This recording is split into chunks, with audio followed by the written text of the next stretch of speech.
करते हैं आज की क्लास और एक नया चैप्टर जिसका नाम है हाइड्रोकार्बन। तो हाइड्रोकार्बन को हम आज स्टार्ट कर देंगे और इस चैप्टर में जो इसका सेकंड पार्ट है ऑर्गेनिक केमिस्ट्री का,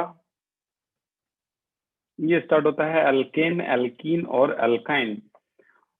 इसके नोट्स भी बहुत जल्दी आपके पास आ जाएंगे।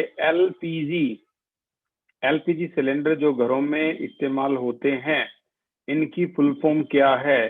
क्या आप बता सकते हो? LPG, LNG, chat section, CNG, CNG. तो एलपीजी, एलएनजी, सीएनजी। सानिध्य, लिक्विफाइड पेट्रोलियम गैस, एलपीजी हो गया। Very good. लक्ष्य बिल्कुल ठीक है। पारस बिल्कुल ठीक है। अब आपको बताना है एलएनजी क्या होता है। ये तो चलो लिक्विफाइड पेट्रोलियम गैस है। एलएनजी क्या होता है? Liquefied LNG. क्या बात है लक्ष्य, वेरी गुड। ये सीएनजी बताया आपने, कंप्रेस्ड नेचुरल गैस। और जो एलएनजी है इसी को बोलते हैं लिक्विफाइड नेचुरल गैस। दीपांशु बहुत बढ़िया। तो करेक्ट आंसर है इसका एलएनजी का लिक्विफाइड नेचुरल गैस। और ये जो सीएनजी है ये कंप्रेस्ड नेचुरल गैस। और ये एलएनजी है, ये है आपका लिक्विफाइड पेट्रोलियम गैस। ठीक है, लिक्विफाइड पेट्रोलियम गैस। आपको बताना है जो घरों में एलपीजी सिलेंडर इस्तेमाल होते हैं उसमें किसका कंपाउंड है जो हम बर्न करने के लिए इस्तेमाल करते हैं। यानी अगला क्वेश्चन है एलपीजी जो घरों में इस्तेमाल होते हैं उसमें कौन सा कंपाउंड, कौन सा ऑर्गेनिक कंपाउंड है जो मिक्स होता है।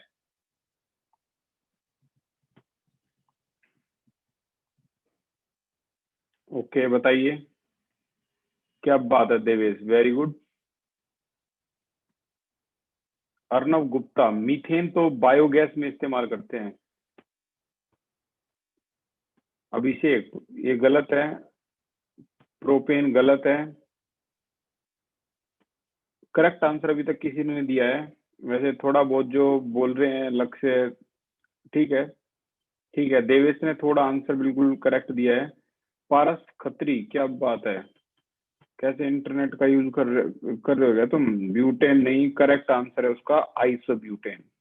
आज की क्लास में आपको ये पता लगेगा कि ब्यूटेन, आइसोब्यूटेन, नियोब्यूटेन, इनमें फर्क क्या है। एन ब्यूटेन, आइसोब्यूटेन, ठीक है ना, इनमें फर्क क्या होता है, ये क्या चीज होती है। ये सारी आज की क्लास जो है आपको समझ में आ जाएगी। कंपाउंड का नाम है आइसोब्यूटेन। ओके, अगला जो क्वेश्चन है वो ये है कि हमें जो इस चैप्टर में, चलो पहले डिस्कस कर लेते हैं जो भी चैप्टर में हमें पढ़ना है हाइड्रोकार्बन। तो हाइड्रोकार्बन बेसिकली यहाँ 3 तरीके से डिवाइड किया गया है, जिसमें से एक कैटेगरी है हाइड्रोकार्बन की, कौन सी? Saturated hydrocarbon, saturated hydrocarbon. और इनमें आमतौर पर हम पढ़ने वाले हैं सिर्फ एल्केन को, ठीक है, एल्केन को। और एल्केन में क्या होता है? Single bond. और ये जो बात अब तक आपको पता थी ये तो ठीक है, लेकिन ये बात जो नई है आपके लिए वो क्या है कि ये पैराफिन। पैराफिन से मतलब होता है ये बहुत कम रिएक्टिव होते हैं। कौन? सैचुरेटेड। और जो ज्यादा रिएक्टिव होते हैं उनका नाम है अनसैचुरेटेड। यानी ये जो है अगले दूसरी कैटेगरी, इसको कहते हैं अनसैचुरेटेड हाइड्रोकार्बन। आमतौर पर इसमें आते हैं एल्कीन और एल्काइन, ठीक है। एल्कीन डबल बॉन्ड के लिए पॉपुलर है, एल्काइन ट्रिपल बॉन्ड के लिए पॉपुलर है, और इनको कहते हैं ओलिफिन। ओलिफिन का मतलब है ये ज्यादा रिएक्टिव होते हैं, सैचुरेटेड। और तीसरे नंबर पर जो हम पढ़ने वाले हैं उसको कहते हैं एरोमेटिक। एरोमेटिक का मतलब जिसमें से एरोमा आती है। एरोमा मीन फ्रेग्रेंस, ठीक है ना, फ्रेग्रेंस आती है। प्लीजेंट फ्रेग्रेंस के भी बहुत से परफ्यूम, डिओड्रेंट जो हैं वो होते हैं, ये बात सच है। और ये बात भी सच है, जो 12th क्लास में आप एल्डिहाइड चैप्टर पढ़ोगे उसमें हम परफ्यूम के बारे में भी जानेंगे कि कौन कौन से कंपाउंड के परफ्यूम होते हैं। तो भाई 6500 तक के भी परफ्यूम आते हैं। छोटी सी बोतल होती है 100 ml की, ठीक है ना, उसका रेट होता है 6500। तो इतने तक के भी परफ्यूम बड़े आसानी से, कोई ऐसी बड़ी बात नहीं है कि ये आते हैं। हाँ, उनकी फ्रेग्रेंस एरोमा होती है वो सीरियसली बहुत डिफरेंट होती है। गुच्ची, अरमानी और भी पता नहीं कितने कितने ब्रांड हैं बहुत। एक और है एरोमेटिक, जो एरोमा, इसका मतलब है एरोमा, ऐसे कंपाउंड जिसमें से एरोमा फ्रेग्रेंस आती है उसे बोलते हैं एरोमेटिक। कौन से कंपाउंड एरोमेटिक होते हैं? देखो, वो सभी कंपाउंड एरोमेटिक होते हैं जो हक्कल रूल को फॉलो करे, ठीक है ना, जो हक्कल रूल को फॉलो करे। तो ये हक्कल रूल है, ये बहुत जल्दी आने वाला है। जो भी इस रूल को फॉलो कर लेगा वो एरोमेटिक माना जाएगा। और ये रूल आमतौर पर बात करता है 4n+2 पाई इलेक्ट्रॉन की। इसे 4n+2 पाई रूल भी कहा जाता है। बहुत जल्दी आप इसके बारे में जानोगे, एक बहुत इंपॉर्टेंट टॉपिक है ये। अच्छा, आमतौर पर बेंजीन सभी को पता होती है, तो बेंजीन जो है ये एरोमेटिक कंपाउंड में गिनी जाती है। कोई बता सकता है अगर दो बेंजीन की रिंग फ्यूज हो जाएं तो अब इस नाम को क्या बोलेंगे? दो बेंजीन रिंग अगर फ्यूज हो जाएं आपस में तो उसका नाम क्या हो जाएगा? दो बेंजीन की रिंग, कोई आंसर नहीं चैट सेक्शन में? कोई नहीं, नो प्रॉब्लम, मैं बता देता हूँ। दो बेंजीन की रिंग अगर फ्यूज होती है देन इट इज कॉल्ड, एक आंसर आया, चेक कर लेते हैं। क्या बात है सानिध्य, वेरी गुड। इसे बोलते हैं नेप्थलीन। नेप्थलीन, ठीक है ना। आपने सुना होगा नेप्थलीन की बॉल जो होती है, यानी इसकी गोलियां जो होती हैं वो कपड़ों में डालते हैं, ठीक है ना, ताकि कपड़ों में कोई कीड़े मकोड़े जो रिपेल मतलब जो है वो ना लगे। तो इस नेप्थलीन की बॉल को भी डालते हैं। कई माँ बाप माचिस की जो पूरी वो मैच बॉक्स होता है पूरे उसको डाल देते हैं। नेप्थलीन की बॉल में फ्रेग्रेंस होती है, ठीक है ना। नेप्थलीन बॉल का इस्तेमाल कहाँ? टॉयलेट में भी करते हैं। टॉयलेट में जो गोलियां होती है ना, वो जो रंग बिरंगी पिंक कलर की भी होती है, व्हाइट कलर की भी होती है गोलियां, वो नेप्थलीन बॉल होती है। और अगर 3 रिंग फ्यूज हो जाए तो क्या करेंगे भाई? 3 रिंग अगर आ जाए तो, अगर 3 रिंग आती हैं तो इसका नाम क्या हो जाएगा? है कोई बता सकता है? अगेन लक्ष्य, वेरी गुड। नेपथलीन तो चलो हो गया। 3 रिंग आ जाए तो क्या हो जाएगा इसका नाम? फॉर 3 रिंग अभी तक कोई? Very good Devesh, correct answer, नाम है एंथ्रासीन। इसको बोलते हैं एंथ्रासीन, ठीक है ना, अगर 3 रिंग आपस में फ्यूज होती हैं तो कुल मिला के एंथ्रासीन भी बड़ी एरोमेटिक होती है, एरोमा आती है इसमें से, ठीक है। कई जो लग्जरी शोरूम अगर आप उनके अंदर जाओ, जैसे मैंगो का शोरूम है, जैसे प्यूमा का शोरूम है, नाइकी का शोरूम है, तो उनमें जब आप अंदर जाओगे तो एक अलग फ्रेग्रेंस होती है। आमतौर पर कपड़ों के शोरूम में बहुत, जो लग्जरी शोरूम होते हैं, बड़े कमाल की फ्रेग्रेंस होती है उनकी, ठीक है ना। एमबीए के अंदर भी फ्रेग्रेंस के बारे में सिखाया जाता है कि आप अपने अपने जितनी भी कोई भी बिजनेस है उसके अंदर एक बहुत प्लीजेंट फ्रेग्रेंस अगर आप रखो। कई फ्रेग्रेंस बहुत इरिटेटिंग होती है, मैं इरिटेटिंग फ्रेग्रेंस की बात नहीं कर रहा। आप इतना अमाउंट में, प्लेंटी अमाउंट में मनी इन्वेस्ट करोगे तो उसमें कुछ तो मिलेगा, ठीक है ना। तो उसकी जो प्लीजेंट फ्रेग्रेंस होती है वो कस्टमर को इतना अट्रैक्ट करती है कि कस्टमर चाहता है कि मैं कुछ पल के लिए यहीं रुकूं, ठीक है ना, मैं बाहर ना जाऊं। तो वो सब स्ट्रेटेजी है, सब एमबीए की नॉलेज है। ओके, तो next one is right the isomer of the following. तो आपको आइसोमर लिखने हैं, तो क्वेश्चन है right the isomer of the following. आपने कभी पहले नहीं सुना हो आइसोमर, हालांकि हमने उसमें पढ़ा था आइसोमेरिज्म के बारे में, same molecular formula but different structures, ठीक है ना। तो ऐसे आइसोमर जो है वही आइसोमर है ये, बस आपको आइसोमर बनाना है किसका? ब्यूटेन, ब्यूटेन का आइसोमर बनाना है। ब्यूटेन में कितने कार्बन होते हैं? 1 2 3 एंड 4। तो इसके कितने आइसोमर बन सकते हैं तोड़ मरोड़ के? पहले तो इसका आई पैक लिखते हैं। क्या है इसका IUPAC? This is your butane. चलो अब मैं इसको तोड़ मरोड़ रहा हूं, देखते हैं कितने आइसोटोप इसके मैक्सिमम मिल सकते हैं। 1 2 3, एक ब्रांच। रूल होता है बनाने का, पहले एक ब्रांच बनाओ। तो एक ब्रांच बनी, तो अब इसका नाम क्या हो गया? 2 मिथाइल प्रोपेन। यानी ये नाम पहले वाले नाम से अलग है, इसका मतलब इसके दो स्ट्रक्चर हो सकते हैं। ठीक है, एक स्ट्रक्चर ये भी हो सकता है। तो 2 मिथाइल प्रोपेन। नॉर्मली आपको पता है यहाँ CH3 आएगा, CH2 आएगा, CH2 आएगा, CH3 आएगा। क्लियर? ऐसे ही यहाँ आएगा। अच्छा, अगर आप कहो कि यार इसको तो ऐसे भी बना सकते हैं, नंबर 3 सी सी सी सी ऐसे ही बना सकते हैं, तो क्या ये सही है? आंसर नहीं, ये तो लॉन्ग चेन इसकी यही होगी। यानी इसका नाम क्या आ गया? 1 2 3 4, दिस इज ब्यूटेन। तो ये तो यही वाला हो गया butane. So this is wrong, ये नहीं बन सकता। क्या इसके अलावा और कोई ब्यूटेन के अलावा और कोई आइसोमर बन सकता है इसका? आंसर है नो। यानी ब्यूटेन जिसका मॉलिक्यूलर फॉर्मूला है कितना? C8। आप चेक करो, इस मॉलिक्यूलर फॉर्मूला को चेक करो, ये आएगा आपका C4H10। काउंट कर लो, 3 + 3 6 + 2 8 + 2 10 हो गया 10। यहाँ काउंट करोगे तो यहाँ भी C4H10 ही दिखाई देगा आपको। काउंट कर लो, 3 + 3 + 3 9 + 1 10। यानी कुल मिला के C4H10 same molecular formula but different structure called isomer. Butane के मैक्सिमम कितने आइसोमर हो सकते हैं? आंसर 2 हो सकते हैं। सिमिलरली चलो अब हम आगे बढ़ते हैं। Right the isomer of pentane. Pentane के लगभग कितने आइसोमर होंगे? तो राइट द आइसोमर ऑफ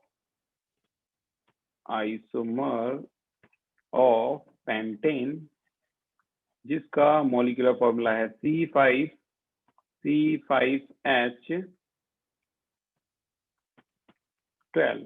ये पेंटेन है, इसके आइसोमर चेक करते हैं कितने होंगे। तो 1 2 3 4 5 पहला कार्बन है, चेन बनाओ, फिर एक ब्रांच बनाओ। 1 2 3, एक ब्रांच यहाँ बन गई, ये हो गया। ठीक है, अब इस एक ब्रांच को इधर उधर रोटेट करो। क्या आप चाहोगे कि ये ऐसे रोटेट हो सकती है? बोलो भी, ऐसे रोटेट हो सकती है? Is it possible? क्या ये इसमें ऊपर वाले में नीचे वाले में कोई डिफरेंस है? इज इट पॉसिबल और नॉट? क्या ऊपर और नीचे वाले में कोई डिफरेंस है? आंसर है no difference. Very good Vineet Deepanshu, कोई भी डिफरेंस नहीं है यहाँ पे, ये दोनों सेम ही है। तो हम एक काम करेंगे, इसको हटाते हैं। ये जो है इसका ओके, एक आइसोमर ये हो गया, एक आइसोमर ये हो गया। तो रूल क्या था? पहले स्ट्रेट चेन, फिर एक ब्रांच को आगे पीछे रोटेट करो। कर ली हमने, नहीं हो सकती। तो अब दो ब्रांच, क्या ये पॉसिबल है? दो ब्रांच, यस ये पॉसिबल है, ऊपर और नीचे। ठीक है, ये पॉसिबल है। तो इसे हम क्या कहेंगे? ये दो ब्रांच हैं, और यहाँ भी अगर आप हाइड्रोजन लगाना चाहो लगा लो, no problem. CH3 CH3 CH3 CH3, यहाँ तो कोई हाइड्रोजन आएगा ही नहीं क्योंकि 4 बॉन्ड ऑलरेडी पूरे हो चुके हैं। तो अब यहाँ पर इसका जो नाम है ये होगा आपका pentane. This is your pentane. यहाँ अगर आप देखोगे तो 1 2 3 4, इसका नाम क्या हो जाएगा? This is your 2 methyl. This is your 2 methyl, 4 carbon है तो ब्यूटेन, 2 मिथाइल ब्यूटेन। क्लियर? यहाँ अगर नाम रखोगे तो 1 2 3, क्या आंसर हो जाएगा? 2 2 डाई मिथाइल और 3 कार्बन है तो प्रोपेन। ठीक है, 3 कार्बन प्रोपेन। अब देखो सिर्फ कार्बन कार्बन कार्बन ही यहाँ आए हैं और कुछ आया ही नहीं है। ठीक है, तो इसी को हम क्या बोलते हैं? क्योंकि सिर्फ कार्बन कार्बन है, तो अगर मान लो पूरे में, ये तो मैंने जो नीचे नाम लिखे हैं ये आपके IUPAC नेम है, तो पेंटेन के कुल मिला के कितने आइसोमर बन सकते हैं? सिर्फ 3, और बन ही नहीं सकते। 1 2 3, तो टोटल आइसोमर कितने होते हैं पेंटेन के? 3। तो भाई ये 3 आइसोमर है। तो अगर मैं ये कहूं कि ऊपर वाले का कॉमन नेम, अगर एक ही सेम सिंपल चेन है तो इसे बोलते हैं एन पेंटेन, कॉमन नेम की बात करें तो। अगर एक ब्रांच आ जाए तो इसे क्या बोलेंगे? आइसोपेंटेन। क्लियर? और अगर 2 ब्रांच आ जाए तो, ये देखो 2 ब्रांच आ गई, तो इसे क्या बोलेंगे? नियोपेंटेन। ठीक है, तो ये ऊपर जो है ये आपके कॉमन नेम है, दीज आर कॉमन नेम। ठीक है, तो ये आपके कॉमन नेम है, नीचे आपके आयुर्वेद नेम है। कॉमन नेम जो मैंने आपने आप बताया, एन आइसोनियो के बीच में डिफरेंस पता लग गया? Yes. N straight chain, iso एक ब्रांच, ये देखो ये रही एक ब्रांच। ठीक है, और नियो 2 ब्रांच, एक ऊपर है और एक नीचे, 2 ब्रांच। ठीक है, तो 2 ब्रांच आए तो नियो बोलते हैं इसको, कुल मिला के। बड़ा सिंपल है। अच्छा, इसी तरीके से क्या कोई बता सकता है पेंटेन के 3 आइसोमर हैं? तो नीट में क्वेश्चन आया था एक, how many isomers are there in decane? Decane में पेंटेन में है 3, तो मैं पूछ रहा हूँ डेकेन में कितने होंगे? तो किसी ने 6, 5, 8, 2, 9 ये बताया है, but you will be surprise to see the answer. Answer है 75 आइसोमर होते हैं किसमें? डेकेन में। ठीक है, ये क्वेश्चन आपका नीट में आया था, और ध्यान रखने लायक क्वेश्चन है। आपके पास जो क्या नाम है, नोट्स बनाने लायक क्वेश्चन है कि डेकेन के टोटल आइसोमर जो होते हैं 75 होते हैं। इतने ज्यादा आइसोमर, जैसे जैसे चेन बढ़ती है तो पॉसिबिलिटी बढ़ती चली जाती है। और तो और ये भी लिख लो कि ऑक्टेन में जो आइसोमर होते हैं वो होते हैं आपके कितने? 18 आइसोमर ऑक्टेन में पॉसिबल है। ठीक है, बट डेकेन का स्पेशल याद रखना, ये आ चुका है। तो अब आगे चलते हैं हम। क्या अगला केस है हमारा? Draw the isomer of hexane. Hexane के आइसोमर बनाने हैं अभी हमें। तो ये है आपका अगला question, draw the isomer of hexane. Hexane होता है आपका C6H कितना? 14। ठीक है, तो इसके कितने आइसोमर हो सकते हैं? चलो चेक करते हैं। हेक्सेन, तो देखो सबसे पहले कार्बन की एक चेन है इस तरीके से, 3 4 5 5। ठीक है, एक ब्रांच बनाओ, 3 4 5 6। ठीक है, एक ब्रांच बनाओ, ये लो भाई, इसकी एक ब्रांच ये बन गई। क्या इस ब्रांच को आगे रोटेट कर सकते हो? यस, हम रोटेट कर सकते हैं। ये देखो, और ये रोटेट होगी आगे, और आगे कर सकते हो? नहीं, फिर से दोबारा वही बन जाएगी। तो इसका आंसर क्या आया आपका? ये आया आपका 2 मिथाइल पेंटेन। इसका आंसर क्या आया? ये आ गया आपका 3 मिथाइल पेंटेन। 3 methyl pentane. और ये आपका नॉर्मली क्या है? ये है आपका हेक्सेन। ठीक है, चलो अब 2 ब्रांच के साथ खेलते हैं। 2 ब्रांच हो सकती है 1 2 3 4 5। एक ब्रांच मैं यहाँ लगाता हूँ। क्लियर? एक ब्रांच में काम करता हूँ, अलग अलग कार्बन पे भी लगा सकते हैं, तो मैं अलग अलग कार्बन पे भी लगा रहा हूँ। इसको यहाँ से हटा के एक ब्रांच में ये लगा रहा हूँ, ये भी अलग पॉसिबिलिटी है। तो आंसर हो गया आपका 2 3 डाई मिथाइल, 4 कार्बन है तो ब्यूटेन। पता है ना, 1 2 3 4 इस तरीके से। अच्छा, एक पॉसिबिलिटी ये भी हो सकती है कि आप एक पे दोनों को लगा दो, 1 2 3 4। यस, ये भी पॉसिबिलिटी हो सकती है। तो आंसर क्या आया? 2 2 डाई मिथाइल, 4 कार्बन है तो ब्यूटेन। क्या और कोई पॉसिबिलिटी हो सकती है? इफ यस, तो मेरे पास मैसेज में सेंड करो। क्या आपके दिमाग में और कोई पॉसिबिलिटी चल रही है? 2 2 डाई मिथाइल ब्यूटेन, ये हो गया, ये हो गया, ये हो गया। आप चाहो तो मेरे पास व्हाट्सएप कर सकते हो कि सर ये पॉसिबिलिटी भी तो हो सकती है, ताकि मैं उसको करेक्ट कर पाऊं। ठीक है, तो आप चाहो तो मेरे पास सेंड कर सकते हो। आपके पास 2 मिनट का टाइम है। If any possibility are there in your mind send me, और अगर नहीं है तो फिर यहीं पे खेल करते हैं खत्म। और पॉसिबिलिटी नहीं, मेरे पास वो लिख कर देख सेंड करो, ठीक है, लिख कर सेंड करो। भावना कौशिक, प्लीज आप रिटर्न में यहाँ पे दो, आप किस नाम से ज्वाइन हो बैच में। Is it your real name or your new admission or your last admission or something else? Okay तो ये आपके टोटल जो आइसोमेरिज्म हैं वो हैं आपके पॉसिबल आइसोमेरिज्म 5। यस, ये बात सच है कि हेक्सेन के टोटल आइसोमर 5 ही होते हैं, no more possibility are there. तो 5 आइसोमर हैं। तो देखो ब्यूटेन, कितनी अजीब बात है, ब्यूटेन जो आया था इसके आइसोमर कितने थे, सिर्फ 2। पेंटेन इसके आइसोमर कितने थे, सिर्फ 3। और हेक्सेन इसके आइसोमर कितने हैं, टोटल 5।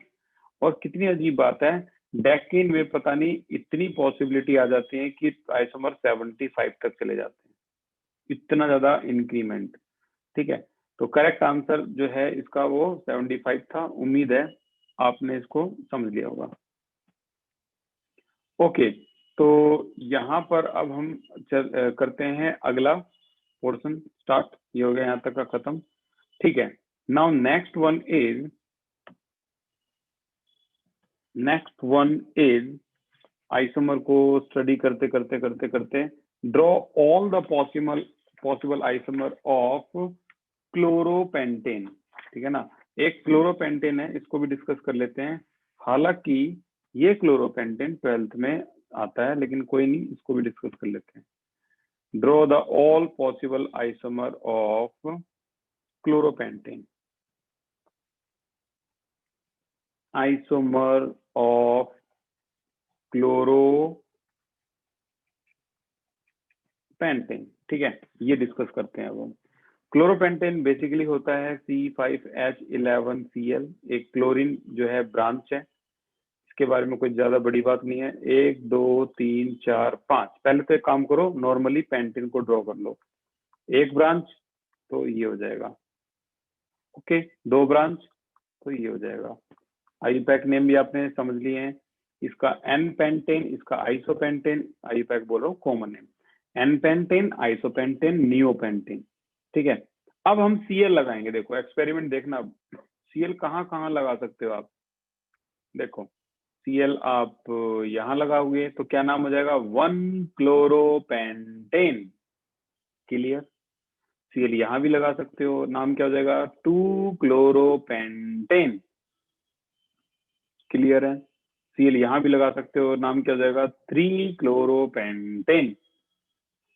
यहाँ लगाओगे तो फिर से वो बी वाला बन जाएगा, यू नो वेरी वेल। यहाँ लगाओगे तो फिर से वो ए वाला बन जाएगा, you know very well. So total isomer इसके तो हो गए भाई, यहाँ स्ट्रेट चेन के 3।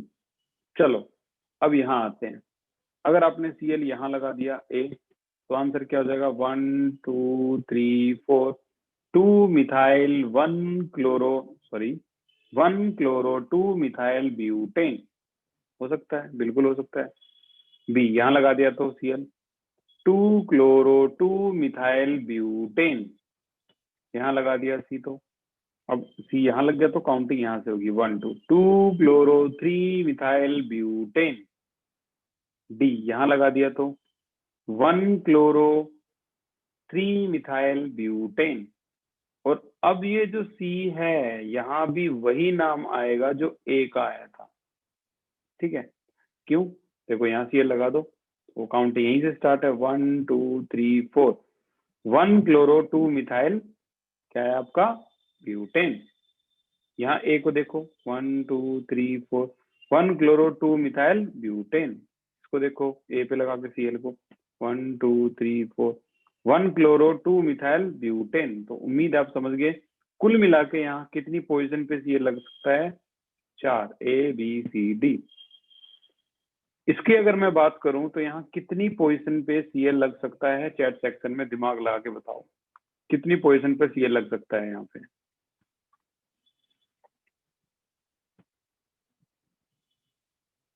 देवेश का आंसर गलत है।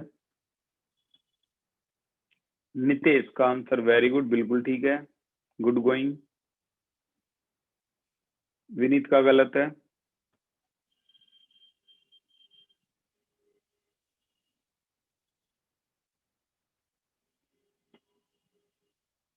और कोई? अभिषेक का बिल्कुल ठीक है। क्या बात है अभिषेक, सानिध्य ये आपने क्या लिख दिया?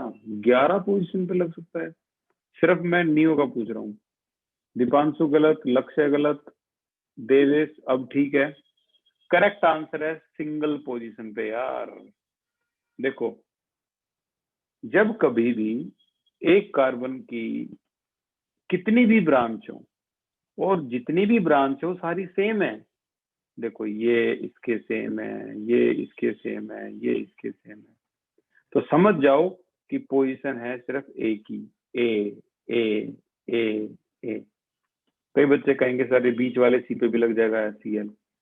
यार ऐसे कैसे लग जाएगा, इसके 5 बॉन्ड कब से होने लगे? तो नहीं लग सकता। तो कुल मिला के एक ही पोजीशन है, तो यहाँ आंसर आएगा आपका 1। आपने ध्यान दिया हो, आप कहीं भी आप लगाओगे Cl को तो देखो 1 2 3, 1 क्लोरो 2 डाई मिथाइल प्रोपेन, यही आंसर आएगा। यहाँ भी अगर आप देखते तो यहाँ सी, इस वाले सी की 3 ब्रांच थी, जिसमें से 2 क्या थी? सेम थी, है ना सेम। ये सेम नहीं थी, मैं मानता हूँ, बट ये दोनों तो सेम थी ना, इसलिए तो यहाँ ए आया। तो इस जो रहस्य को समझ लो, ठीक है ना, नहीं तो ऐसे ही घूमते रहोगे। देखो, इसकी कितनी ब्रांच थी? 4 ब्रांच थी, चारों सेम है, तो ये चीज कभी भी गलत नहीं हो सकती। तो टोटल आइसोमर हुए इसके कितने?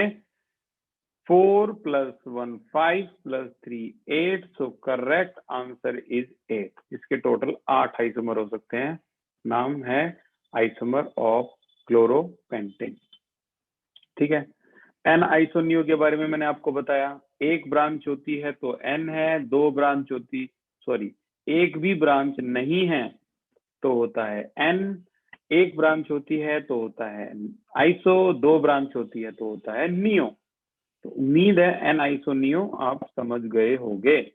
अब हम, कई बच्चों के दिमाग में चलता है जो एन आइसोनियो होता है उसी को हम दूसरे शब्दों में बोल सकते हैं प्राइमरी, सेकेंडरी और टर्सरी। लेकिन ये बड़ी मिस्टेक है, ऊपर वाला पोर्शन बिल्कुल अलग है और नीचे वाला पोर्शन बिल्कुल अलग है। आपने एन आइसोनियो सीख लिया, चलो अब आप प्राइमरी, सेकेंडरी, टर्सरी को सीखोगे। देखो, देखते हैं कितना एक्यूरेट आंसर और कितनी एक्यूरेसी तक आप समझ पाओगे इस चीज को। देखो भाई, मान लो ये कार्बन की लंबी चेन है 1 2 3 4 और यहाँ आता है OH। मान लो ये कार्बन की ऐसी लंबी चेन है और यहाँ आता है OH। मान लो ये कार्बन की ऐसी चेन है और यहाँ आता है OH। मान लो ये कार्बन की ऐसी चेन है और यहाँ आता है OH। ठीक है, नॉर्मली। तो मैं आपको अभी समझाने वाला हूँ प्राइमरी, सेकेंडरी, टर्सरी, जिसको हम और भी क्या क्या बोलते हैं। प्राइमरी को 1 डिग्री बोलते हैं, सेकेंडरी को 2 डिग्री, टर्सरी को 3 डिग्री भी बोलते हैं। तो देखते हैं आप कितना समझ पाओगे इसमें। OH जिस कार्बन पर अटैच है, OH एक फंक्शनल ग्रुप है और वो फंक्शनल ग्रुप जिस कार्बन पर अटैच है वो कार्बन कितने कार्बन से अटैच है? चैट सेक्शन, वो कार्बन कितने कार्बन से अटैच है?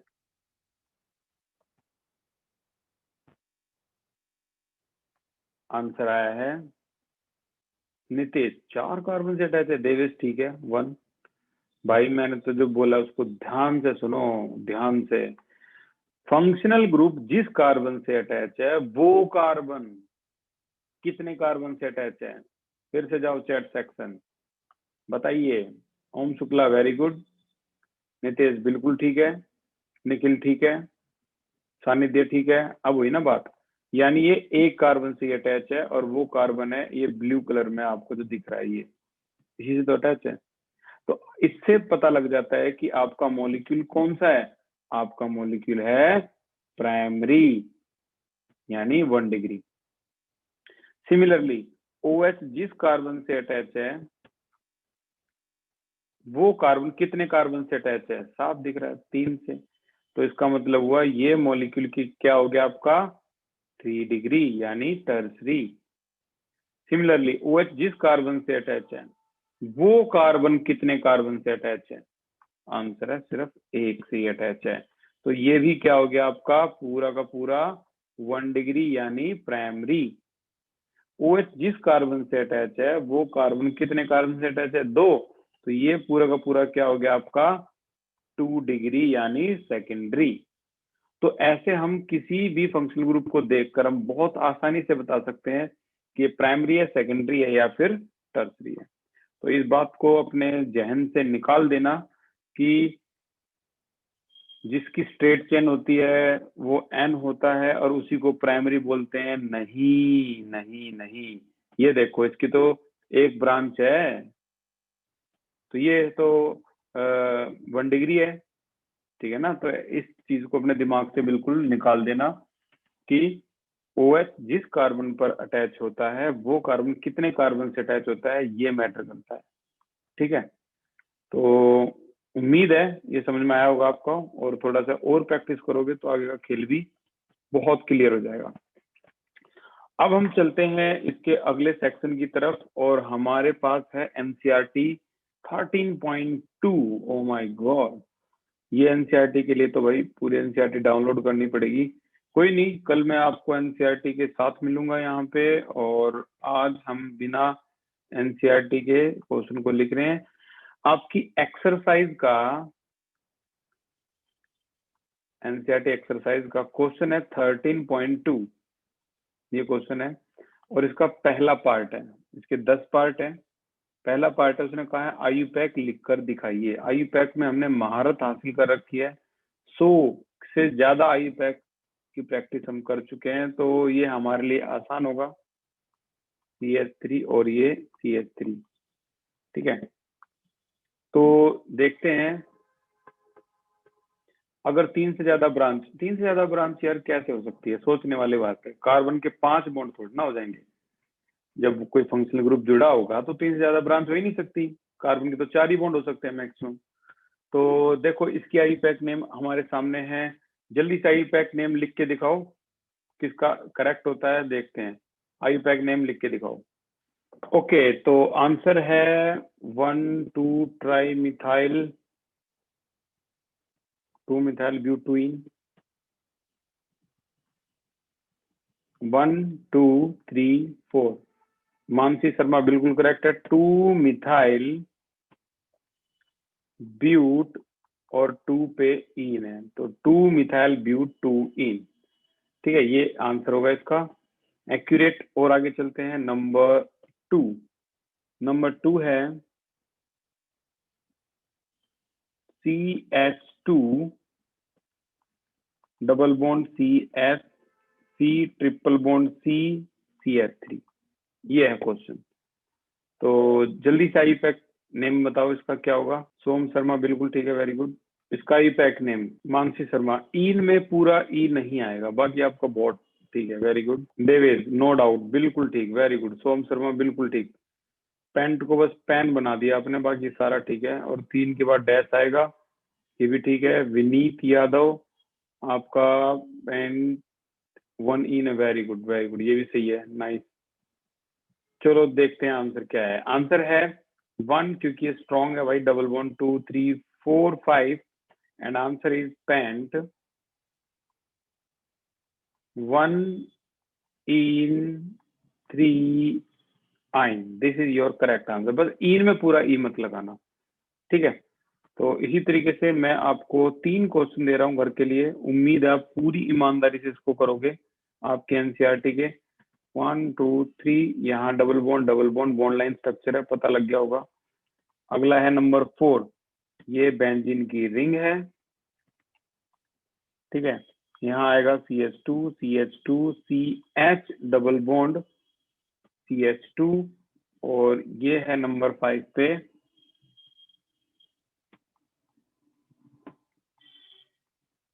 OH और ये CH3। तो ये 3 IUPAC जो है जो ऑफिशियली आपके एनसीईआरटी में है, ये आपको घर से करके लाने हैं। देखते हैं क्या इसका आंसर होगा।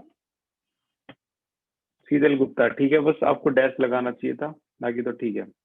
Yes, Nitesh please raise your hand. बताइए नितेश। भैया अगर किसी एक ही चैन में अगर दूसरे जो फंक्शनल ग्रुप है वे 3 से ज्यादा हो लेकिन अलग अलग कार्बन पर, तो क्या कहेंगे?